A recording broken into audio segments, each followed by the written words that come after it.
ni Taifa Stars ndio dhidi ya timu ya taifa Morocco kufuzu kombe la dunia mwaka 2026. Tayari kikosi kiko Morocco kwa ajili ya kujiandaa na mchezo ambao utachezwa Machi 26 majira saa 6:30 za usiku.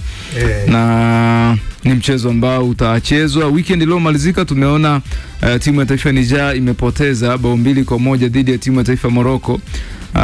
Na mpaka hivi sasa ukitazama msimamo wa kundi jinsi ambavyo umekaa kundi H, unaona kabisa timu ya taifa Morocco ina alama 12 michezo 5, wakati Zambia wao na michezo 3 alama 6, wakati Tanzania michezo 3 alama 6. Niger wao ndio ambao wako nafikiri wana alama 1 kama nakumbuka vizuri, kama sio 1 hawana kabisa.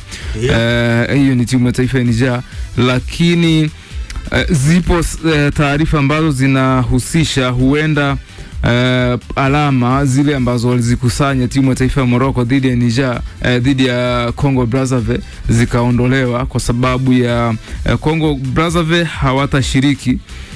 Wameondolewa kwenye michuano hii kulingana na sakata lao ambao liko linaendelea misimu ya hapo siku za hapo nyuma, na zile timu zote ambazo zilikushacheza na Congo Brazzaville maana yake zile alama 3 zinapaswa kuondolewa. Kwa hiyo zikiondolewa maana yake timu ya taifa ya Morocco yenyewe itabaki na alama zake 12, itabaki na alama 9 kwa sababu kwa hivi sasa ina michezo hiyo ina michezo 4, ina alama 12, maana yake na ushindi wa 100%. Sasa ukiondoa hizo alama 3 dhidi ya Niger dhidi ya Congo, maana yake utabaki na alama 9, wakati Niger niweke mambo sawa, Niger wako nafasi ya pili michezo 4 alama 6, lakini Tanzania michezo 3 alama 6. Zambia yuko nafasi ya 4 michezo 4 alama 3. Yani Zambia pia nafikiri ana mchezo dhidi ya Niger ambaye Zambia pia kama ikitokea hizi alama zinakatwa basi Zambia na Morocco ni waathirika wa hii mchezo dhidi ya Congo Brazzaville ambao wenyewe wamefutwa. Kwa maana hiyo maana yake ni nini? Maana yake ni kwamba Tanzania tutapata hiyo faida kwa sababu tulikuwa hatujacheza bado na Congo. Kwa kama tulikuwa bado hatujacheza, sisi alama zetu 6 tumezipata dhidi ya Zambia, lakini pia tukazipata dhidi ya Niger. Ndio ambao tumeweza kuwafunga, alafu tukafungwa na timu ya taifa ya Morocco, tukao tuna alama 6 katika hizo michezo 3. Kwa hiyo mchezo unaokuja unaweza kaona ni mchezo wa maamuzi sana. Kama Morocco michezo 4 na alama 12, maana yake ukiondoa hizo alama 3 kama ambao tumezungumza tabaki alama 9. Tanzania kama lolote likitokea maybe tukapata sare dhidi ya Morocco, maana yake tutafikisha alama 7. Tukifikisha alama 7 bado tutakuwa na hiyo nafasi kwa kiasi fulani walau kwa 50%, kwa sababu michezo ambayo imesalia yote tunaipiga nyumbani Benjamin Mkapa, kama ndio uwanja ambao utatumika. Tutabaki na baada ya kumaliza mchezo huu mmoja wa away, maana yake tutabaki Zambia watakuja, lakini Niger pia watakuja kutufuata sisi. Kwa hiyo nafikiri hata sare tu walau tukipata sare, ingawa kuelekea kwenye mchezo huu unaweza kaona ni mechi ya 19. Morocco hawajafungwa wala hawajatoa sare, michezo 19 mfululizo. Mchezo ambao unakuja dhidi ya Taifa Stars ni mchezo wa 20, maana yake bado siku moja tu, wanahitaji mechi moja tu wakamilisha mwaka mzima, miezi 12 timu ya taifa ya Morocco pasipo kufungwa. Sasa zipo timu mbalimbali ambazo zimekutana kipindi cha huo mwaka, hizo mechi 19. Zipo timu za madaraja ya kati za taifa na zipo timu ambazo ziko juu, lakini hakuna hata moja ambayo imeweza kuifunga wala kutoa sare na timu ya taifa Morocco, japokuwa ni vipigo tu ambavyo walikuwa na vitoko. Unaweza ukaanzia hapo ukajua mechi itaenda kuwa namna gani, lakini wanasema historia zipo kwa ajili ya kuendelezwa, lakini muda mwingine historia zipo kwa ajili ya kuvunjwa. Records zinaweza kawa ziko nzuri sana kwa baadhi ya club au baadhi ya timu, lakini linapokuja swala la zile dakika 90 uwanjani inategemea na kocha wa timu pinzani, kwa maana ya kwa maana ya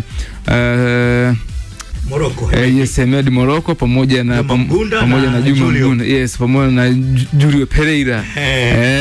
Kwa hiyo nafikiri tunapaswa sana kutazama katika mazingira ya sare kuliko ushindi, kwa sababu timu ambazo zinatoka ukanda wa UNAF tunafahamu nguvu yao kubwa iko katika flanks za pembeni, yani namba 2, namba 3, namba 7 na namba 11. Hao ndio wazuri, na ukiona hiyo style of play imeshindikana, basi muda mwingi unaona wanatamani sana zile set piece, kwa sababu ni wazuri sana kwenye mipira ya juu. Kwa hiyo nikitazama kwenye mazingira ya namna hiyo, naiona kila nikitazama Stars na waona kabisa Stars wakiwa na sura ya kudefense, kwa maana ya kujaza viungo ukabaji wengi, kwa sababu kutengeneza hiyo balance hasa katika chaguo namba 1 ambayo ni chaguo la kupata alama 3, kisha zikipatikanika chance 2-3 basi tunaweza kufanya chochote, lakini sio kusema kufunga mbele ya Morocco. Manake ni changamoto, na ukiangalia wachezaji wa timu ya taifa ya Tanzania walio wengi, ile ups and down, kupanda na kushuka kwa pamoja, manake sio hivyo sana. Mimi ukiniuliza labda kulingana na wachezaji ambao waliopo, nini ambacho kinaweza kikafanyika, maybe kama ningekuwa sehemu ya benchi la ufundi, nafikiri center back Ali Salim hana mpinzani kulingana na magolikipa wengine ambao wameitwa, ingawa hapati nafasi ya kucheza katika kikosi cha Simba, lakini huko nyuma tumemuona jinsi ambavyo alikuwa anacheza, amepata huo muda wa kutumikia kikosi cha timu ya taifa, kwa ana huo uzoefu.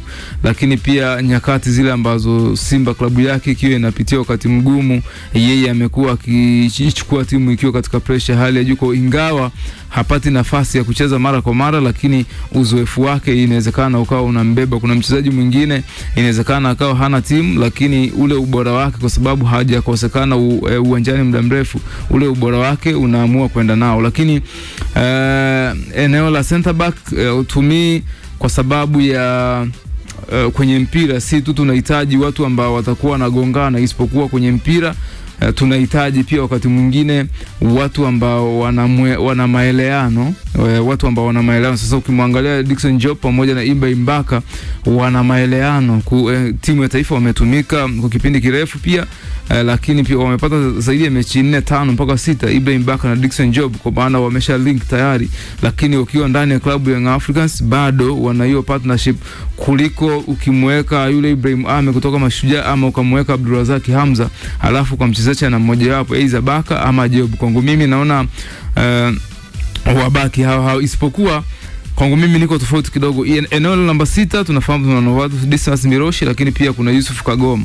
Sasa kwangu mimi naenda na Spearman JR Abdulrazak Hamza, wa klabu alokuwa anacheza kabla hajasajiliwa na Simba. Wakati mwingine muda mwingi alikuwa anatumika, yani alikuwa anatumika kama alivyokuwa anatumika Bangala akiwa na Yanga, mkoba anapiga, lakini pia namba 6 kiungo cha chini anapiga. Kwa Abdulrazak Hamza namuona anaweza ni mtu sahihi wa kusaidia timu inapopeleka mashambulizi mbele, lakini pia kwa sababu msingi wa kwanza tumegundua ni kujilinda. Ukiwa na Abdulrazak Hamza, maana yake ile unit ya backline, wale center back wa katikati, kwa sababu namba 6 ni anakuwa yuko karibu sana yeye pamoja na namba 4 na namba 5, maana yake timu inapokuwa haina mpira ni rahisi sana kurudi na kukaa katikati ya Ibrahim Baka pamoja na Dickson Job. Principle ya away, usiposhinda usifungwe.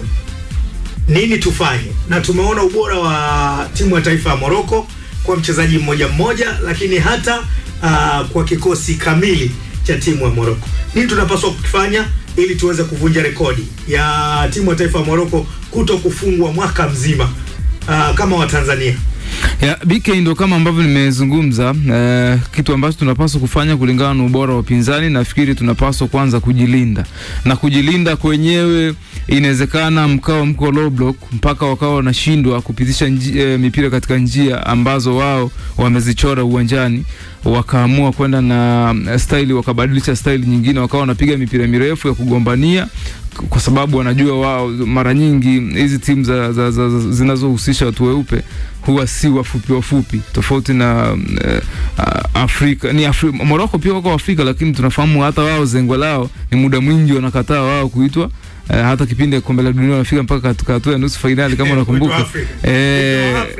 Kuto wa Afrika ni kama wanakataa. Wanahisi kama wako wa Afrika. Yes, na hata ushindi ule namna ambayo walidedicate kusogea katika michuano ya kombe la dunia ni kama walisema yani waliwatenga wa Afrika, ingawa wenyewe wako Afrika. Nafikiri ni kulingana na ukanda ambao wako wao, lakini sometimes mimi wanapaswa kuacha hizo, wao wanapaswa kutambua ni wa Afrika. Sasa ukiwaangalia wenyewe labda Misri, Morocco, Algeria, Nigeria, baadhi ukiwatazama maumbo ya wachezaji wao yanaruhusu kucheza hiyo mipira ya juu. Kwa inawezekana wakaona timu ya taifa ya Tanzania imekaa sana nyuma, wakaopti kupiga mipira ya cross, na tunafahamu mipira ya cross tuna udhaifu nayo. Kama tunakumbuka kufuzu CHAN dhidi ya DR Congo, kitu ambacho tulikuja tuka lose concentration mwishoni tukafungwa magoli mawili na mchezaji mmoja ambaye ametoka bench. Kwa hiyo nafikiri Hemedi Morocco, Juma Mgunda, Julio hili wanalitambua kwamba wanapaswa kuiandaa timu katika mazingira tofauti.